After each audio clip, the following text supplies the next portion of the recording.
Today we're going to talk about ways that you can save money. Um, Now, I know that sounds like a silly thing to say out loud, but we're going to talk about ways to basically start getting in the habit of saving money.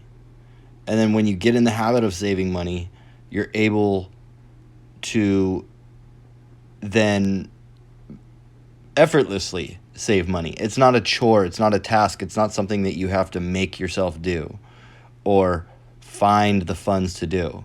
These are going to be habits for saving money. So, well, I'll start by saying something I said in another video. Basically, I said in the how to start saving money video or start saving money video. Basically, my philosophy of saving money is simple. It's logical.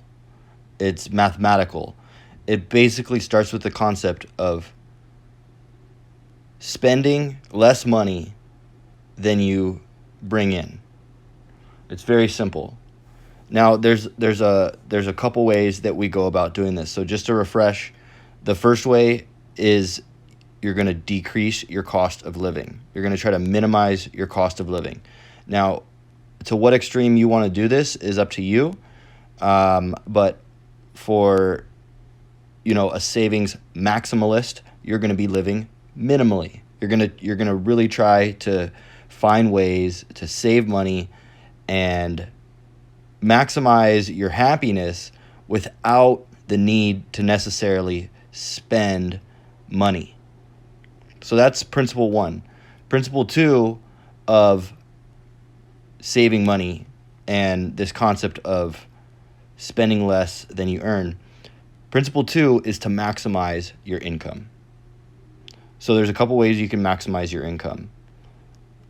I look at it twofold, and then you can kind of add the layers on from there. But it's not just a single dimension. The single dimension would be that you wake up, you go to work, or you do a single. You do one thing for a source of income. You just have one source of income. That's a single dimension. It's at least going to be two-dimensional. You want to have a main income source and also at least one side hustle. The reason I say this is, and the side hustle is even better, is if you can scale it to a full-time income if needed. The reason I say this is because this is going to eliminate one step that can be an obstacle for you.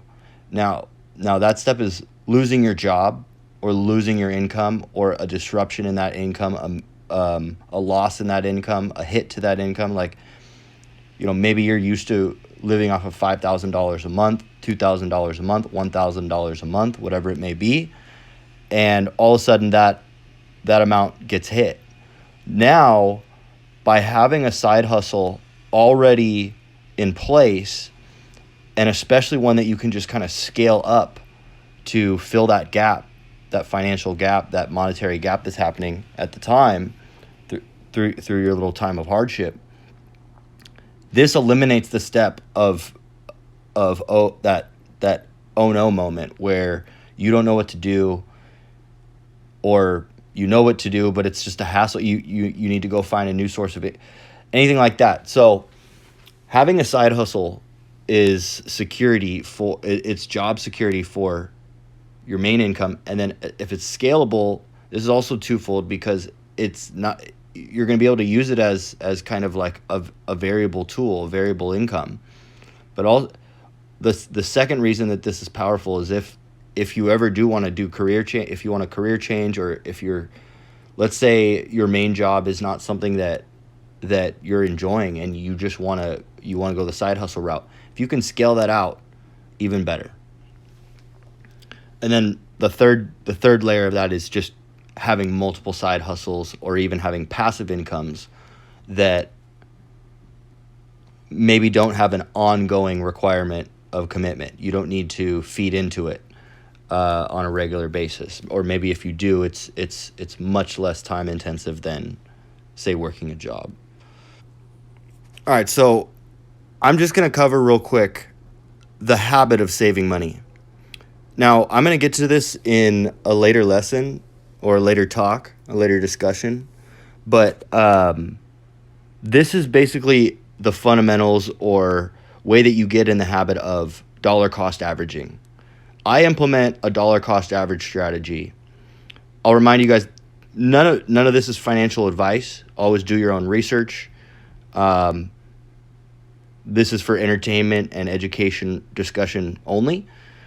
But the strategy that I employed is basically just a strategy or a format for how to create the funds that you will then later invest, and how to invest these into assets.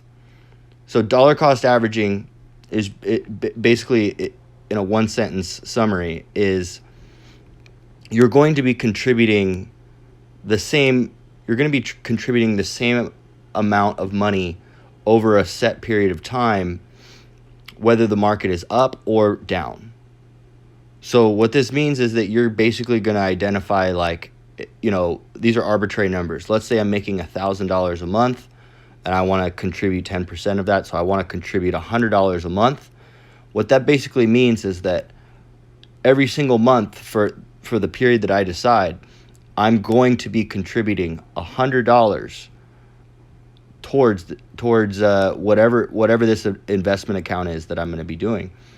And the reason that this is a powerful strategy to basically do an average amount over time, because rather than doing $1,000 over a 10-month period of time, you're putting $100 in at all these different points in a market, and in that market price. So what that means is, when the price is high, you're going to end up buying less of that given asset, and when the price is low, you're going to end up buying more of it, but you're spending the same amount each month. What this does is this removes emotional investing. This leaves you, if you rely on this strategy versus timing the market, you don't have to worry about stressing. And trust me, it's very stressful to time the market, analyze, crunch, second guess yourself, look back, oh man, we should have bought here, we should have sold here, different things like that. So dollar cost averaging, and it doesn't have to be on a monthly amount. This could be weekly, this could be daily. This is basically just a strategy for it's kind of like a set it and forget it method for you to start getting in the habit of contributing money on a regular basis to a savings account, to an investment account. And you can, and dollar cost averaging only really applies to when you're buying assets. So you can kind of just do the first step of dollar cost averaging into a savings account, and this is just what you would call saving money. It's basically just setting up a percentage of your income that you want to set aside each month for savings and committing to it. So again, with that example, if I'm making $1,000 a month and I want to save 10% of that, that's $100 a month. It basically just means that I've set up my budget so that I'm only spending $900 that month, or no more than $900, because of course if I can save more than $100, that would be awesome. And also, once you get in the habit of this, you'll take this right out of your paychecks, you'll take this right out of your income, you'll have it, you hopefully are having a surplus in your checking account so that you can just have this get pulled on a weekly amount. Have it pull $25 a week, have it pull $100 a month, have it pull $50 every bi-weekly paycheck. And so this way you're just getting in the habit of saving money, setting money aside. And this is preparing you for a dollar cost average strategy, which I'm going to go over in a later video. I'm going to wrap this one up for today. I hope you guys found some value in this. I hope you guys are liking this channel. This is a new effort, but I'm going to be uploading discussions daily. I would love to hear from you guys in the comments. Please like the video, subscribe if you are getting